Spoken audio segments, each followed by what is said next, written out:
વ્યાકરણ વિભાગમાં આજે આપણે વાત કરવાના ધ્વનિ શ્રેણી. બરાબર, ધ્યાનથી જોજો તો દરેક વિભાગની વાત કરીશું આપણે. તો વ્યાકરણ વિભાગમાં પહેલું ધ્વનિ શ્રેણી. ધ્વનિ શ્રેણીના ઘટકો છૂટા પાડવાના. પહેલા તો શું ઘટકો છૂટા? ઘટક એટલે શું? તો ધ્વનિ શ્રેણીના ઘટકો એટલે સ્વર અને વ્યંજન મિક્સ થઈને બનેલા હોય છે. એટલે સ્વર અને વ્યંજનને છૂટા પાડવાના. અને નિયમ યાદ રાખવાનો કે વ્યંજન જ્યારે છૂટું પડે ત્યારે હંમેશા વ્યંજન થોડા અક્ષરમાં લખવું અને સ્વરને સંપૂર્ણ અક્ષરમાં લખવું. બરાબર, તેવી રીતે અહીંયા બાબા હસ્વ એટલે કે બાબા નાનું ઈ અને બાબા નાનો ઉ હોય. તેવી રીતે દીર્ઘ એટલે મોટો ઈ અને નાનો ઈ. આટલું યાદ રાખો એટલે તમને એકદમ ઈઝીલી સમજ પડે. જેમ કે અહીંયા એક પહેલું આપ્યું છે બીમાર. તો બીમારમાં બી કયો છે? બાબા દીર્ઘ એટલે મોટો. બ વત્તા ઈ. બ શું છે? વ્યંજન. ઈ શું છે? સ્વર. બાબા તેવી રીતે મ વત્તા આ માર. તો મ શું છે? વ્યંજન એટલે એને થોડો બનાવ્યો. વત્તા આ બરાબર સ્વર. વત્તા ર બીમાર. પણ જ્યારે બીમારની જગ્યાએ મેં બીમારી પૂછ્યું તો બાબા બીમારી. બરાબર, તેવી રીતે જોઈએ બી. બરાબર, ચાલ શું છે? દીર્ઘ બ વત્તા ઈ મ વત્તા આ વત્તા ર વત્તા ઈ. પણ ધ્યાન રાખવાનું વ્યંજનને થોડા લખવાના, સ્વરને આખા લખવાના. તેવી રીતે મનીષા મ વત્તા અ વત્તા ન વત્તા ઈ વત્તા સ વત્તા આ. જ્યાં વ્યંજન બધા થોડા અને બરાબર સ્વર આખો પટ્ટી છે. વધુ વ વત્તા અ વત્તા દ વત્તા ઉ.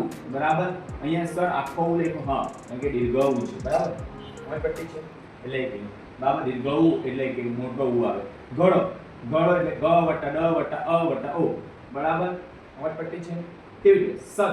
તો સ વત્તા અ વત્તા દ. એ સ એકલો નથી બન્યો, સ અને અ ભેગા થઈને સ બને. એટલે થોડા અક્ષર અને બાબા સ્વર ભેગા થઈને તો સ વત્તા અ વત્તા દ. પણ એવી જ રીતે જે સત્ય કલાકો અહીંયા જોઈ લો, મેં જોડા અક્ષર લઈ લીધો તો શું થઈ જાય? તો સ વત્તા અ અને ત વત્તા ય વત્તા અ. બરાબર, હોય પછી તો ત વત્તા ય વત્તા અ. એવી રીતે પણ એટલે કે પ વત્તા અ વત્તા અણ. પણ પર્ણ હોય તો અણ એ જોડાક્ષર છે. પ વત્તા અ પ થઈ ગયું. પર્ણ આપણે બોલે ને તો ર વત્તા અણ વત્તા અ. મોજ પડી ગઈ. તેવી રીતે લખ. બરાબર, લ વત્તા અ વત્તા ખ. મોજ પડી ગઈ. પણ લક્ષ.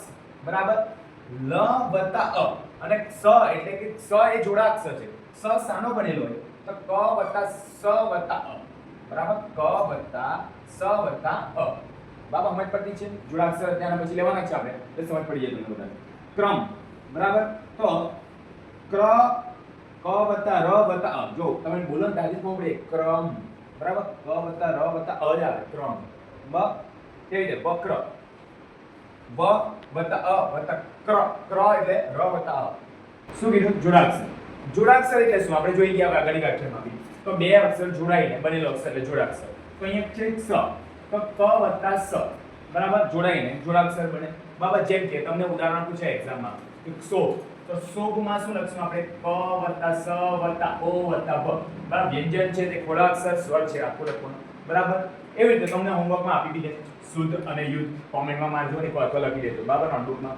પછી જ્ઞ એટલે કે જ વત્તા ન્ય. આને શું કહેવાય? જ્ઞ. બરાબર, તો જ્ઞાતા. બરાબર, જ્ઞાતા. તો અહીંયા જો જ્ઞ છે તો આપણે શું કહીશું? જ વત્તા ન્ય વત્તા આ. બરાબર, જ્ઞા થઈ ગયું અને ત વત્તા આ. બરાબર, સમજ પડતી છે? જ્ઞાતા. બરાબર, તો જ વત્તા ન્ય. સમજ પડતી છે?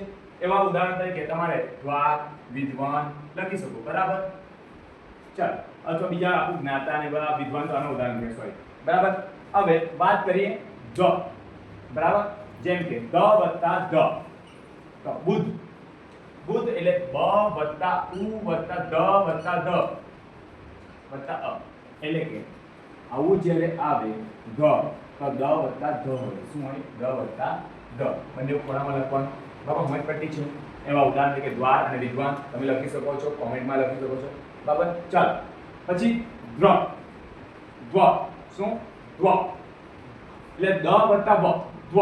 તમે બોલવા એટલે જ ખબર પડી. જેમ કે દહીં. બરાબર, તો દ વત્તા વ વત્તા અ વત્તા ઈ.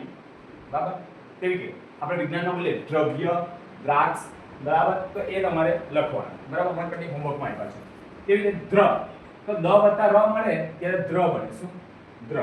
જેમ કે બરાબર દ્રષ્ટા, દારિદ્ર્ય, દ્રવ્ય એ બધા હોય છે બરાબર. તો દ્રષ્ટા દ વત્તા ર વત્તા અ વત્તા સ વત્તા ટ વત્તા આ દ્રષ્ટા. મોજ પટ્ટી છે. ચાલો પછી દ વત્તા યમ ભેગો થાય ને તો દ બને. શું? દ. અને મને આઈએમપી લાગે તો આ જ પૂછે બરાબર. વિદ્યુત બરાબર ઘણીવાર પૂછાય છે. તો વ વત્તા ઈ કેમ રસ્વઈ બરાબર. રસ્વઈ ઈ હવે ટૂંકો ઈ બરાબર. તેમજ દ્યુ દ વત્તા ય દ્યુ થયું અને ઉ બરાબર. મોજ પટ્ટી વિદ્યુત બરાબર. વિદ્યુત એવી રીતે પછી શું છે? તો દ બરાબર. મુદ્દો આપણે બોલે ને તમે તો દ વત્તા દ ભેગો થાય તો દ બને બરાબર. જેમ કે અદલ બરાબર. તો અદલ અ વત્તા દ વત્તા દ વત્તા દ વત્તા અ વત્તા લ અદલ બરાબર. અદલ. મુદ્દલ એવા શબ્દ આવે એને તમારે છોડીને લખવાના છે બરાબર. ચાલો પછી આવી રીતે ઉપર જોડેલું છે પેલા ખબર જ નહીં કે શું મન છે. તો દ વત્તા મ પદ્માવતી એમ આપણે બોલે ને તો મ બરાબર. દ વત્તા મ બોલે ને તો છમ બરાબર. તો છ વત્તા અ વત્તા દ વત્તા મ વત્તા અ જેમ કે પદ્માવતી બરાબર. માવતી બરાબર. પદ્મ બરાબર. એના તમારે લખવાના છે. પછી દ બરાબર. ઉદ્ગાર દ વત્તા ગ દ બરાબર. ઉદ્ગમ ઉદ વત્તા ગ વત્તા અ મ ઉ કેમ નહીં લખો? કારણ કે ઉ બરાબર સ્વર છે એની સાથે જ છે જોડાયેલો અક્ષર બરાબર. દ વત્તા ગ મોજ પટ્ટી છે. એવા ઉદ્ગાર અને ઉદલ બરાબર ઉદ્ગલ કરવાના છે. તેમજ ગ અને ધ જોડાય તો દ્ર જેમ કે ઉદ્ઘોષ બરાબર. ઉદ્ઘોષ ઉદ વત્તા ગો વત્તા ઓ વત્તા સ બરાબર. ઉદ વત્તા ગો વત્તા સો બરાબર. તેવી રીતે ઉદ્ઘાટન અને ઉદ્ઘોતન બરાબર. ઉપોધન. હવે વાત કરીએ જોડાક્ષરમાં સ થી જોડાક્ષર. એટલે સ અને બીજો કોઈ અક્ષર ભેગા થાય તો એના જોડાક્ષર.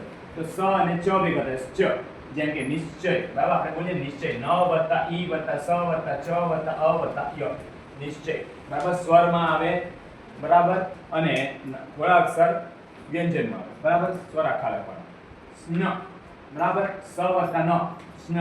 પ્રશ્ન બરાબર. તમે એમ કે પ્રશ્ન પ વત્તા ર વત્તા અ વત્તા સ વત્તા ન વત્તા અ બરાબર. સ્ન અને ન જોડાયેલો છે બરાબર. તેમજ ક એટલે સક સ વત્તા ક જોડાય બરાબર. જેમ કે અસક બરાબર. અ વત્તા સ વત્તા ક વત્તા અ બરાબર. પછી જે સ્મ એટલે કે સ અને મ જોડાય જેમ કે દુશ્મન આપણે બોલે ને દ વત્તા ઉ વત્તા સ વત્તા મ વત્તા અ વત્તા ન દુશ્મન બરાબર. સ્લ એટલે કે સ અને લ જોડાયેલો. શ્લેષ જે બોલે ને આપણે અહીં શ્લેષ બરાબર. તો સ વત્તા લ વત્તા એ વત્તા સ. પછી સ્વ સ વત્તા વ જેમ કે વિશ્વ વ વત્તા ઈ વત્તા સ વત્તા વ વત્તા અ વિશ્વ બી આઈએમપી બરાબર. તેમજ સ્ય ચ વત્તા ય બરાબર. શ્યામ આ ચક્રમાં આવતો એટલે આ બી પૂછી શકે. સ વત્તા ય વત્તા આ વત્તા મ બરાબર. શ્યામ હ થી જોડાક્ષર બરાબર. તો હ અને ન ભેગો થાય ને ધન્ય ચિહ્ન બરાબર. ચ વત્તા હ વત્તા હ વત્તા ન વત્તા અ ચિહ્ન બરાબર. હ અને મ જોડો થાય તો મ બરાબર. જેમ કે બ્રહ્મ બરાબર. હ અને મ એટલે બ વત્તા ર વત્તા અ વત્તા હ અને મ અ વત્તા અ બ્રહ્મ. તેમજ હ અને ય ભેગો થાય ય બાહ્ય. હ વત્તા આ વત્તા હ વત્તા ય વત્તા અ બાહ્ય બરાબર. તેવી રીતે હવે હ અને રૂ ભેગું થાય તો રૂ બરાબર. જેમ કે હૃદય આપણે બોલે ને હૃદય હ વત્તા આ વત્તા હ વત્તા ય વત્તા અ બરાબર. હૃદય આઈ બરાબર. વ હ વત્તા વ બરાબર. આહવાન જેમ આપણે બોલે ને આહવાન બરાબર. આવી રીતે બી લખાયેલું હોય આવી રીતે બી લખાયેલું હોય સમજ ધ્યાન રાખવાનું. તો હ અને વ બરાબર જોડાયેલું એટલે આ હ અને વ આ ન બરાબર. આ વત્તા ન કોણ પડી તેવી રીતે હ અને લ બરાબર લ્ય જેમ કે પ્રહલાદ બરાબર. આવી આઈએમપી બરાબર. પ વત્તા ર વત્તા હ અ વત્તા હ વત્તા લ વત્તા આ વત્તા દ કોનો કર્યો? પ્રહ હ વત્તા લા દ બરાબર. ચાલ શું કીધું?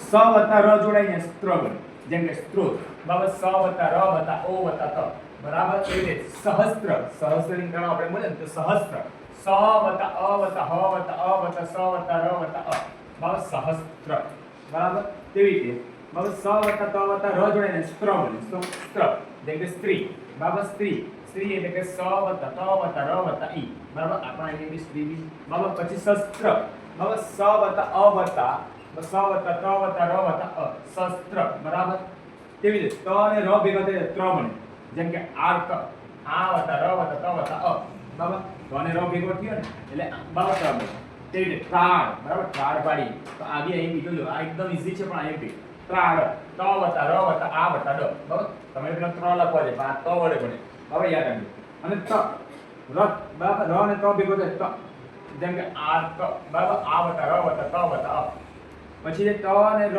ભેગો થાય તો ત્ર બને ત્રણ ત વત્તા ર વત્તા અ વત્તા અણ ત્ર અને ત્ર સરખો લે ધ્યાન રાખજો બરાબર એ લોકો તેમજ ત બસ ત અને ત ભેગા થાય ને ત બરાબર તો સત્તા સ વત્તા અ વત્તા ત વત્તા ત વત્તા આ એવી રીતે બરાબર ઉત્કૃષ્ટતા બરાબર સ્નિગ્ધતા વિધાતા અને જ્ઞાનચક્ષુ અને સિદ્ધતા જ્ઞાનચક્ષુ અહીંથી આપણે આ તમારે કોમેન્ટમાં લખવાનું અથવા તમારે નોટબુકમાં લખવાનું